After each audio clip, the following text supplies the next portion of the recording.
Minutos en la Argentina, dice Yupanqui, yo tengo tantos hermanos que no los puedo contar. Y a veces hay traslaciones en las distintas generaciones que van dando lugar a ese pensamiento a poco de pensarlo. Por ejemplo, que los hijos de los amigos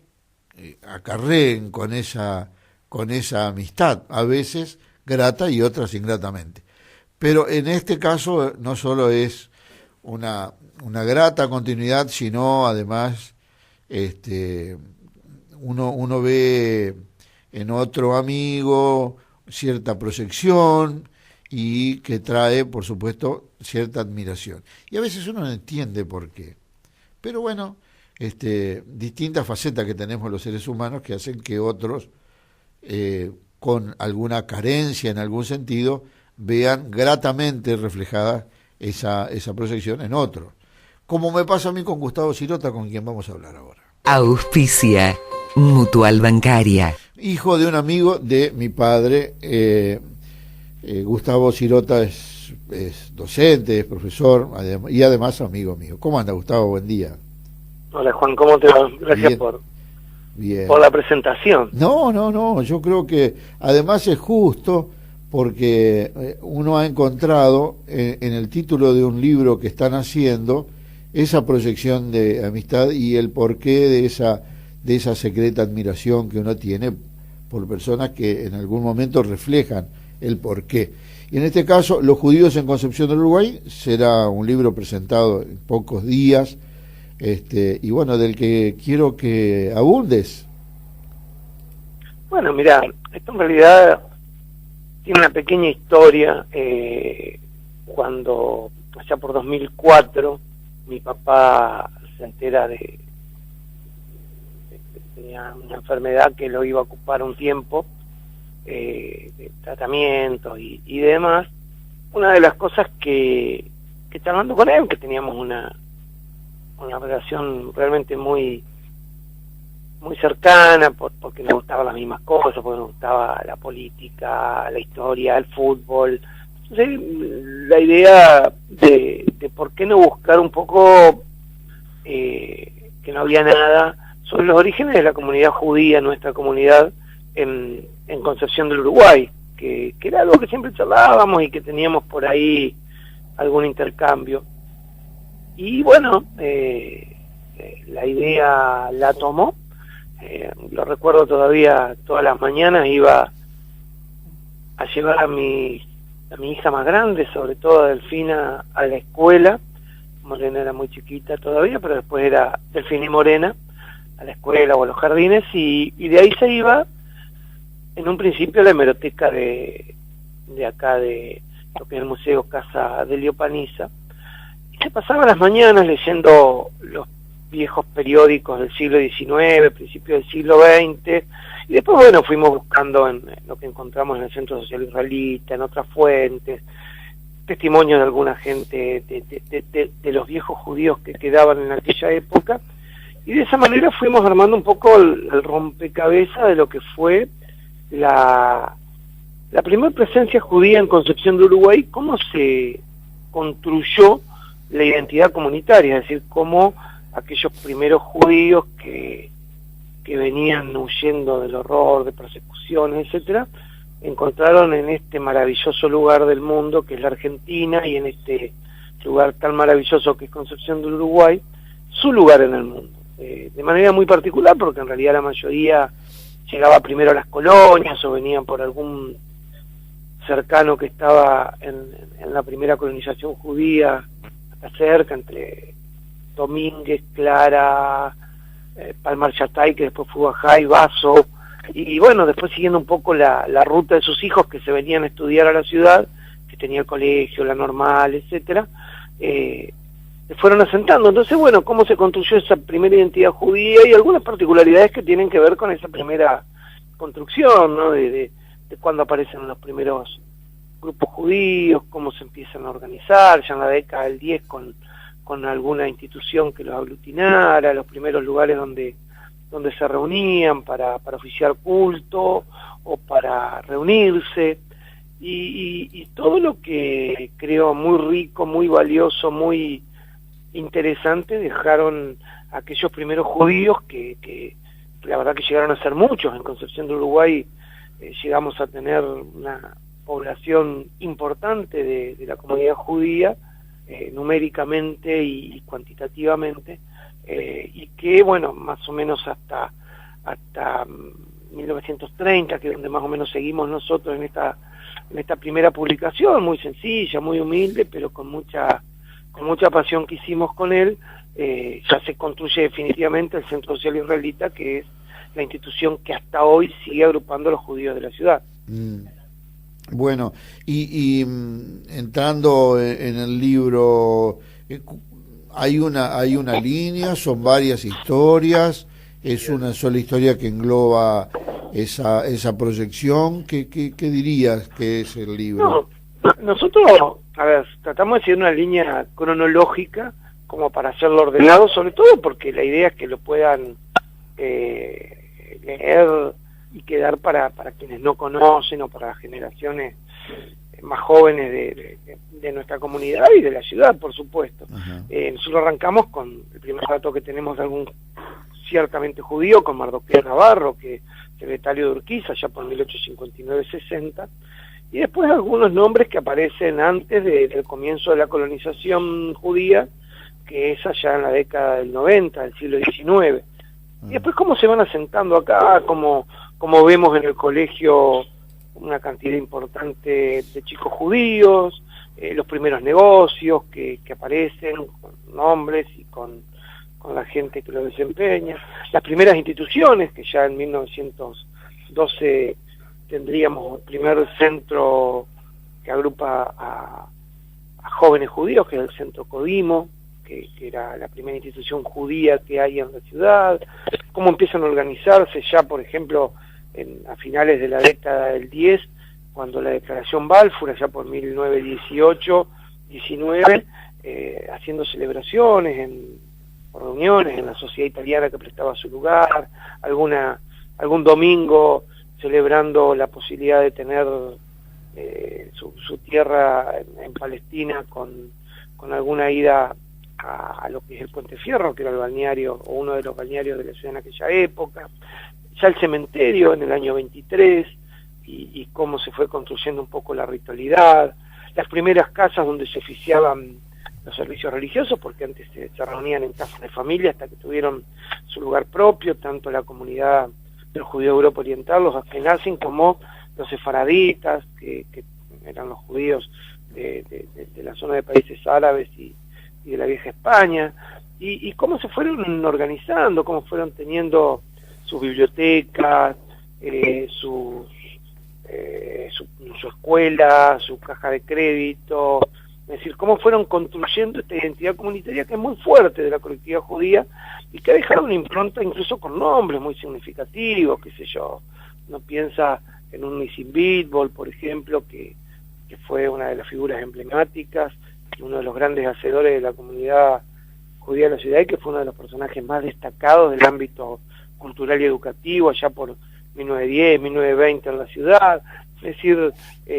creo que como comunidad tenemos mucho para mostrar, para sentirnos orgullosos, y bueno, lo que tratamos de hacer con lo poco que hay, porque no hay nada,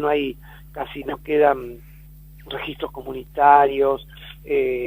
casi no hay bibliografía de historia de la ciudad en el siglo XX, que es una deuda que nos debemos todavía. Bueno, lo fuimos construyendo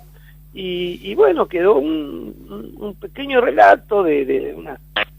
pocas páginas, unas 120 páginas, que cuentan cómo se dio esa construcción, que incluso fue distinta a la de las colonias. Generalmente los judíos de las colonias venían de Europa, básicamente, organizados, les daban sus tierras y se organizaban de una manera muy singular, y acá por ahí la diferencia fue que la mayoría de los que llegaron siguiendo a sus hijos que se venían a estudiar o buscando en la ciudad mejores horizontes que los que le daba la vida rural. Aparte, pensemos que la mayoría de los judíos que venían a la Argentina eran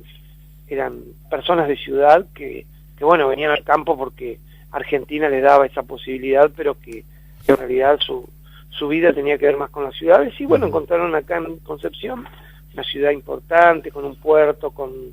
lugares donde sus hijos pudieran seguir estudiando, y con una vida comercial muy activa, como era la ciudad a principios del siglo XX, un lugar donde asentarse, y fundamentalmente lo que nosotros rescatamos, y creo que eso es un poco el mensaje que queremos dejar también, o queríamos dejar con mi padre, que la verdad que creo que la palabra es agradecimiento en nombre de nuestros abuelos, de nuestros bisabuelos, que fueron los que perseguidos, escapando de persecuciones, de horrores, de pogroms, de guerras, de lugares donde no podían mostrar su identidad judía, encontraron un lugar maravilloso como la Argentina, y en un lugar tan lindo como esta región, un lugar donde poder sentirse como ellos eran, donde hablar sus idiomas, el yiddish o el idioma que sea, mezclado con el castellano, practicar su religión, tener sus sinagogas, enseñarle a sus hijos, y vivir como argentinos judíos, ¿no? Esto de los gauchos judíos, en este caso los judíos de ciudad, que la verdad que si algo tenemos, creo, y en esto hay que ser agradecidos, ¿no? La verdad que el país nos recibió y nos dio absolutamente todo, y nos sentimos 100 y pico años después de que han llegado nuestros antepasados a la Argentina, absolutamente argentinos y absolutamente orgullosos de ser parte de este lugar de América del Sur. Bueno, justamente pensaba, no logré recordar porque, viste, son esas cosas que uno lee, le llama la atención y luego se olvida porque no forman parte de la preocupación diaria, pero en esa casa de Alto que hay en Galarza y la actual Onésimo Leguizamón, que hay una perfumería abajo, era el Hotel Berlín, que era de un judío,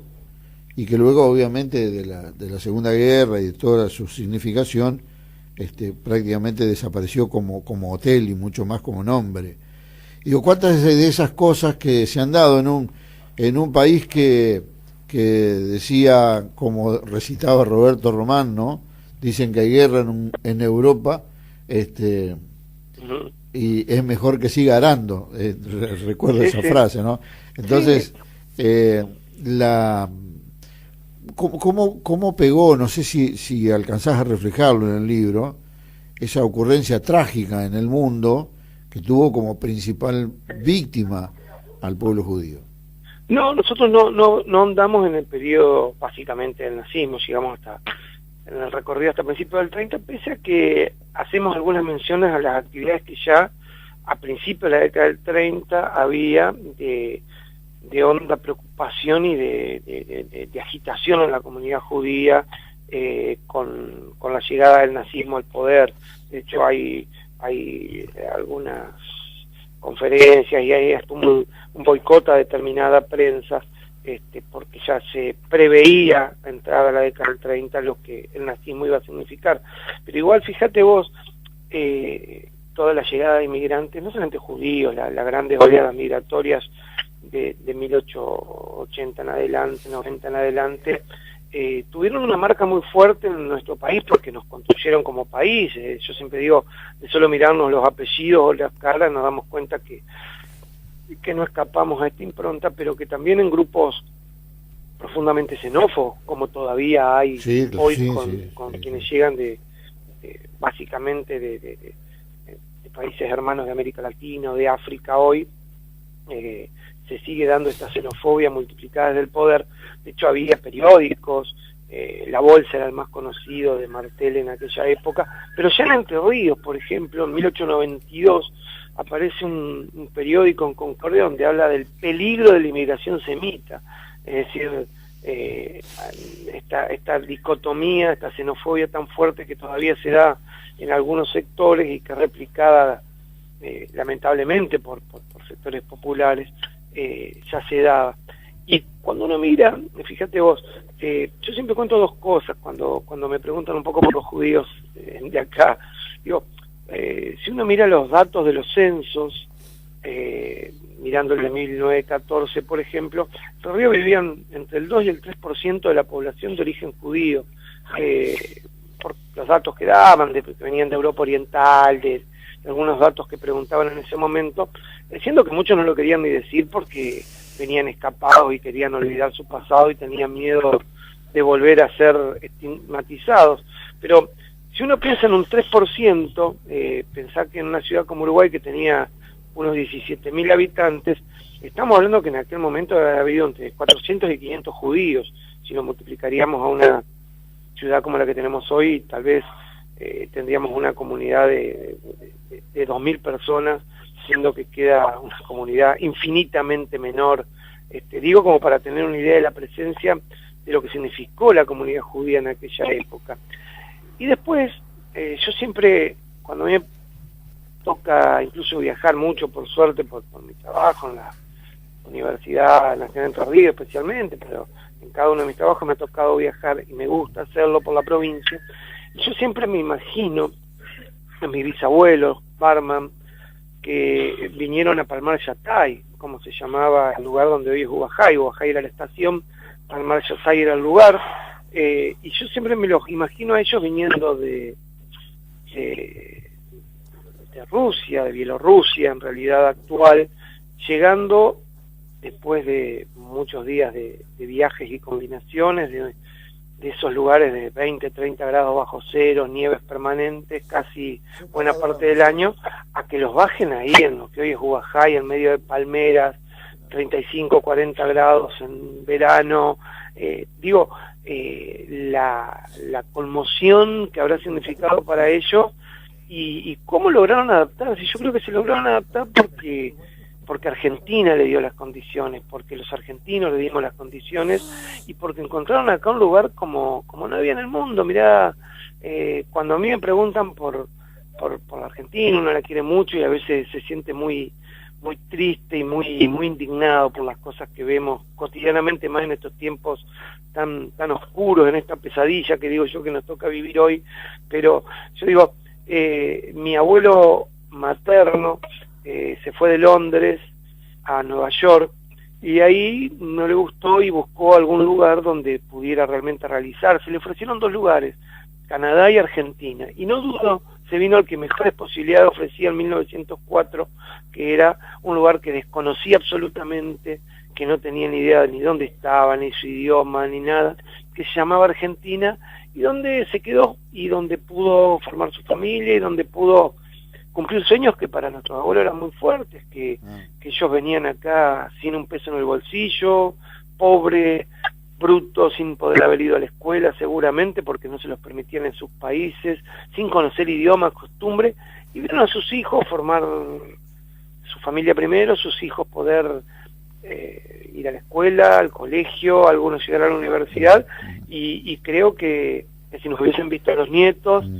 con todo lo que este país nos ha ofrecido, no solamente en cuanto a realizaciones personales, sino culturales, que para nosotros, como judíos, el pueblo del libro, son muy significativas,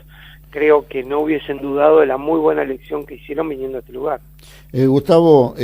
bueno, brevecito nomás, porque se nos termina el tiempo. ¿Dónde y cuándo se presenta? Imagino que la semana que viene vamos a estar haciendo la presentación de y alguna otra publicación que tiene que ver con una experiencia singular que también se vivió en Uruguay, que fue la República Fraternal, la primera experiencia de cogobierno en una institución educativa allá por 1916-17, y la idea es hacer seguramente la presentación la semana que viene. Esto es posible por el apoyo de la municipalidad y especialmente del intendente y del Consejo Deliberante, que fueron los que nos dieron una mano para poder publicarlos, así que lo vamos a estar haciendo seguramente la semana que viene. Y bueno, la idea también que trabajamos con ellos es que las 2 publicaciones sean donadas respectivamente a la comunidad israelita, la de los judíos, y al internado de la fraternidad, la de la República Fraternal, para que, bueno, ellos dispongan si lo van a vender para recaudar algunos fondos o hacer lo que les parezca mejor para que estas publicaciones circulen y junto con otras ayuden a ir construyendo de a poquito la historia del siglo XX de nuestra ciudad. Gustavo, muchísimas gracias. A vos, Juan, un abrazo grande. Un gran abrazo. Gustavo Sirota, autor entonces de este libro, Los judíos de Concepción del Uruguay, que como queda dicho entonces, ya la semana que viene estaremos sabiendo cuándo y dónde va a tener su presentación social.